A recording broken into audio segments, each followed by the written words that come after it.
just again, we talked about the importance of the battery, and the second most critical thing when looking at a lift has to do with the actuator motor and the actuator ram. Again, unlike everybody else, we are not hospital bed technology. The company we sourced our components with used to be, and they had a lot of excessive motor failure because of that. Hospital bed actuator motors are just designed to run all the time, and they get hot and they can burn up or cause motor issues, which can be an expensive component to replace. So we partnered with a company by the name of Warner Linear, which most people have never heard of, but it's interesting to note Warner Linear is the primary design, engineering, architectural firm that works with a large construction equipment company by the name of John Deere. So we are using and have incorporated heavy construction design engineering into our RAM and also into our actuator motor. Does anybody own a Gator in the room? Nobody? It's our actuator motor is the same motor that they use on the tailgate of the Gator. So we're designed for outdoor applications. Again, it's a die-cast aluminum encased motor. We use O-rings versus gaskets, so everything is sealed correctly. And again, even in salt pools, you're looking at accelerated salt spray tests for over 250 hours over the entire unit, and we hold up to the salt test. That's why, again, we cover salt in our warranty. The other thing I will point out, when you're looking at the actuator ram, the lower housing and the upper extension arm, we have twice the girth in both ends. The lower ram and the extension arm were twice the girth of everybody else. So we're much more substantial. We're going to handle more number of lifts, heavier people over those lifts. And then if you think back to when I mentioned several slides back about our setback, you take that and combine that with the fact that we can have the greatest setback parameters. Well, if you can be set the farthest back from the pool's edge, that puts stress on the unit. That's a testament to how much stronger and much more durable we are with respect to the RAM.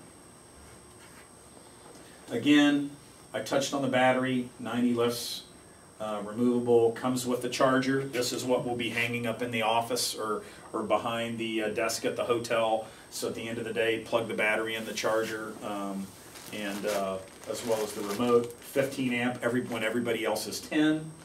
A lot of my service companies that I have dealt with over the last several months are going to try to have looked to create a package where not only are they selling a lift, but they're trying to sell an additional battery along with it. So yours you need a dedicated 30 for though, right? For that 15? 120% rule, right? I mean, you need to have, when people put a circuit in for that, they're going to have a dedicated 30 amp circuit, I would think. Yes. Yeah. Important. But the other thing you have to take into consideration too, if the battery is dropped on the deck, will it last? It might. But the benefit of having a spare battery as a backup is so that you always, if one gets damaged, you easily have, you have one to put onto it, or if somebody forgets to charge it, you always have a spare in the event, that you need it, to always make sure and assure that you're in compliance if somebody has to come out and obviously want to utilize the pool. Something else we have that's unique. Let's say, for sake of argument, that I'm the person that's handicapped or disabled, and I'm using the lift, and I use it to get myself into the pool. And then while I'm in the pool, I'm swimming amongst hundreds of other kids. I drop this or it floats away, and then we can't find it. And I need to get out of the pool because I have to go to the bathroom. These are realities that can happen in a pool environment. How do you get me out of the pool? If you don't have a secondary remote, so it's a good idea to have a spare remote too. But in that instance, if it's in the skimmer somewhere, or it's somehow got up under somebody's bathing suit, who knows what could happen? How do you get me out of the pool? The answer is we have a very unique safety switch that only raises and lowers. So I can lower it. We can get me back into the seat. It would obviously require some assistance at deck level. and then get me back up deck side, and then it's just a matter of manually grabbing the extension arm, pivoting it over, and getting me, you know, deck side or back in the wheelchair, etc. So that's a really, really nice safety feature to have that's built into the unit.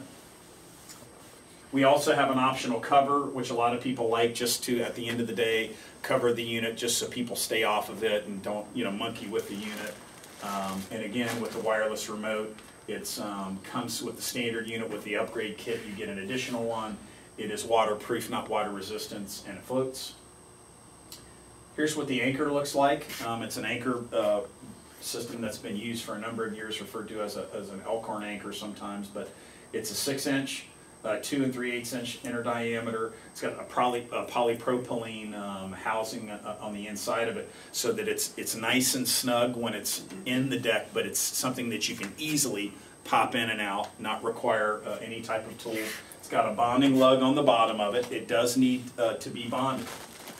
Most lift companies are totally bypassing the discussion topic of bonding.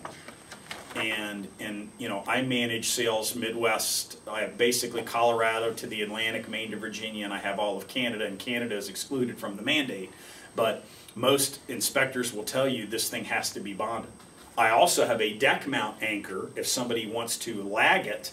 You've got 4 lags, and it's kind of volcano shaped that sticks up from the deck quite a bit. Even in a deck mount installation, it has to be bonded, and those can be hard to bond. So what I would suggest you do, and I have some information and we can run some copies for you. I've done some research on my own, and there are some very nifty new bonding meters that are available today where you can literally now go out to a pool job and you can run this meter along the pool and have a piece of chalk with you, like there's up here at the chalkboard, and you could literally do a chalk line, and relative to where the setback you know, specifics you have to meet, where you know you could know where all of the ideal places that you could tie in, and then you could tell the commercial property owner, you know, Mr. General Manager, there are 4 areas where we know we can cut, tie in easily, have the least invasive installation, and there's 2, maybe there's 4, there could be 6 spaces, whatever the amount is. Where would you like the chair? Where do you think the best place would be? And I think in that situation, that might be the difference in you getting the job or the sale versus somebody coming out and just saying, well, I'm just going to cut here and, you know, hope I get lucky, and then you're on a treasure hunt, and, you know, God knows how much part of the deck you've sawed up, and then you install it, but then you have to, you know, the labor for that could be, you know, way more in excess of what it should have otherwise have cost. Our preferred installation, we recommend cutting a 12-inch square. The 6-inch anchor needs to be encased in 8 inches of concrete, and then run your number 8 wire to tie into to your bonding grid. But these tools can really help you, and the key is when bonding when we first realized it, and we were talking about the issue of bonding. You know, my thought was, you know, why is it that the telephone guy can come out and tell me exactly where my telephone line goes through my entire yard? And with this bonding issue being such a big issue, there's got to be a tool out there to make it easier. And these new bonding meters, some of them are battery. You can store up to 150 measurements, and it can register. It's a glorified metal detector, but it can pick up large rebar, smaller size rebar mesh. It can even tell you where conduit is. So as an ex-service guy myself, it's nice to have a tool like that, because how many times have I accidentally cut into conduit? Or it would have been nice to know where that steel was when I was doing a return line repair, so I didn't, you know, get about have my arm yanked off when I hit metal that I didn't know was there. So if you're interested in that information, let me know. I can run some copies for you before we leave. We touched on a review of the installation and the measurements. I'm not going to spend a lot of time on that. We talked about the anchor installation.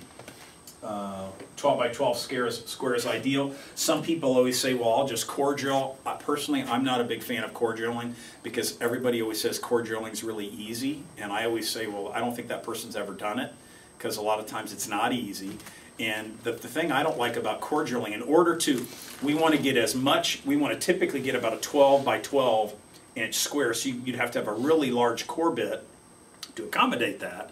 And what I would do, just personally, on the 12 by 12 square, I would drill into all four sides. I would set the anchor, and I'd actually run steel up to the anchor, just so that when I concrete it in, that I could just spread the load out, because a lot of times with core drilling, it's notorious for spider cracking. You know, it looks great, and then their deck starts to crack, and then they blame you for that, when all you did was help them get compliant. So I think if you run steel, like I mentioned, and you do the 12 by 12 square versus core drilling, I think you're going to have a lot less headaches, and the job's going to look a lot better long term. One of the other questions we get asked all the time, well, if I don't have something to tie into, can I just run a rod down and bond it to that? The answer is no, because it's not part of the grid. We talked something else that a lot of people always ask: multiple pool facilities. A lot of these properties that you all deal with are going to want to use one lift and maybe make it portable, so that they can use one lift for multiple pools as a way to save money. And the answer is they can't do that.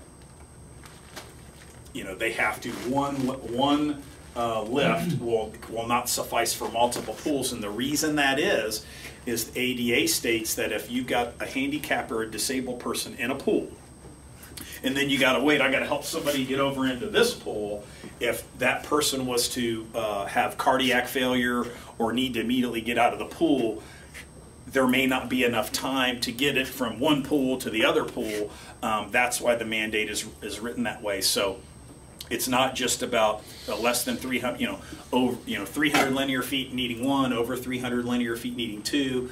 A lot of these properties where they've got multiple pools, there will be multiple lifts sold in those applications too. The only multiple approved area is the slide that we're talking about, spa clusters.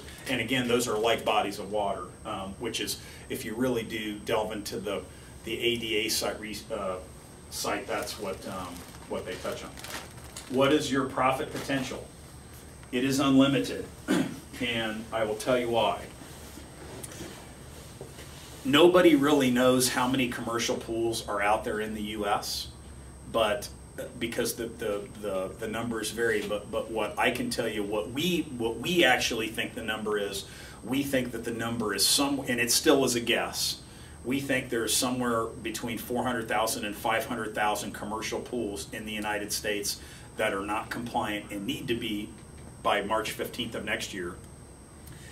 And that number does not include pools that require more than one, which is pools over 300 linear feet, and that also doesn't take into account spa applications. So we think that the revenue stream and the revenue potential is somewhere around $1.5 to $2 billion of potential sales for us all to go out and capture. So the potential is huge.